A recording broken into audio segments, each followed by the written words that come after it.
Subscribe करिए job index को ताकि आपको गवर्नमेंट जॉब्स के रिगार्डिंग रेगुलर अपडेट्स मिलते रहें। अगर आप इंडियन कोस्ट गार्ड में एज नाविक एंटर कर रहे हैं, नाविक जीडी काडर या नाविक डोमेस्टिक ब्रांच टीबी काडर, तो आपकी सैलरी स्ट्रक्चर क्या होगी वह आपको इस वीडियो में पता चलेगा। स्टार्टिंग डे से स्टार्टिंग मंथ से आपकी बेसिक पे स्टार्ट हो जाएगी, जो होगी 21,700 की आपकी स्टार्टिंग सैलरी, यानी आपकी किसी भी गवर्नमेंट ऑर्गेनाइजेशन की जो बेसिक पे होती है वह कोस्ट गार्ड में 21,700 रुपये है मिनिमम पे।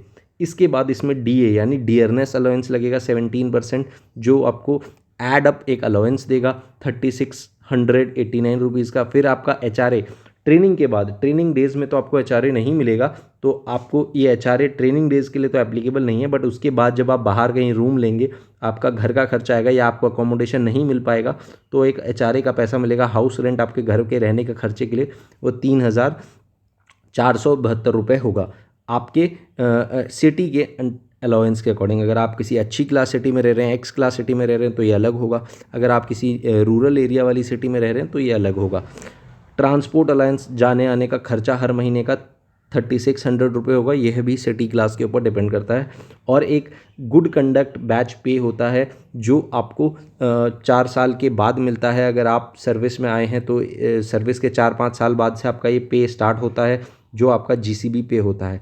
इसमें सारे जो आपको बेनिफिट्स दिखते हैं वो मोटा मोटा आपका बेसिक पे है और डीए मिलते हैं, और साथ ही एचआरए ट्रांसपोर्ट अलाउंस भी आपका एक एड ऑन है। अगर आप कहीं बाहर रूम लेके रह रहे हैं और वहाँ से आपको जाना है ऑफिस में डेली, तो उसके लिए आपको ट्रांसपोर्ट अलाउंस और हाउस रेंट अलाउंस भी दिया जाता है।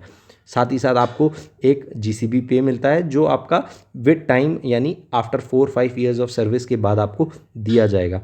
डिडक्शंस इसमें मैं बता दूं, आपका जो खर्चा होगा वो आपका पेंशन का, नेशनल पेंशन स्कीम जो आपकी कोस्ट गार्ड में है उसके अकॉर्डिंग कुछ डिडक्शन होगा। इंश्योरेंस स्कीम का कुछ खर्चा जाएगा, वह मिला के टोटल आपको 9,000 रुपये तक लगभग, यानी इससे भी कम होगा स्टार्टिंग में, तो आपका 7,000 होगा, 5,000 होगा और कम होगा, तो उस हिसाब से आपका ये और कम होगा। ज़्यादा डिडक्शन 9,000 का नहीं है, ये और कम होगा। ये विद टाइम आपका 9,000 तक हो जाएगा। और इसके बाद आपकी सैलरी अप्रॉक्सीमेट जब आप ज्वाइन कर रहे हैं, मिनिमम सैलरी आपकी 22,800 से शुरू होगी। जब आप छिलका यानी एकेडमी में घुसे हैं और उसके बाद आप आगे ट्रेनिंग करने के बाद शिप या बेस स्टेशन में पोस्टेड हैं, तो या डीबी काडर हो या जीडी काडर हो, आपकी मिनिमम सैलरी 22,000 तक स्टार्टिंग में आपके हाथ में इन हैंड होगी, जब आप कोस्ट गार्ड को 12वीं पास करने के बाद या 10वीं पास करने के बाद ज्वाइन कर रहे हैं। और इसमें आपको आगे अपॉर्चुनिटीज़ मिलेंगी और विद टाइम ये ग्रो करेगी। हर साल आपका बेसिक पे भी इंक्रीज़ होता है, हर साल आपका कभी ना कभी साल में 2 बार डीए भी इंक्रीज़ होता है। आपका जो रिडक्शंस होगा, पेंशन स्कीम्स का रिडक्शन होगा, वह भी कभी कभी थोड़ा बढ़ जाएगा।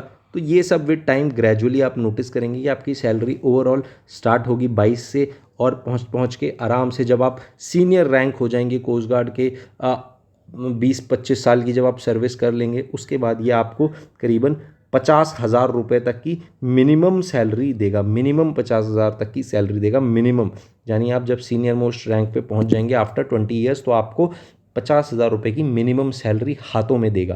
तो कोस्ट गार्ड में आपको यह फ़ायदे मिलते हैं। आप ज्वाइन करते हैं 22,000 रुपये से, और 20 साल की सर्विस के बाद आप मिनिमम 50,000 रुपये लेंगे। मिनिमम मतलब इसके बाद एड ऑन एडवांटेजेस, आपको फैसिलिटीज़ अलग, पेंशन के फैसिलिटीज़ अलग, वो सारी चीज़ें अलग हैं।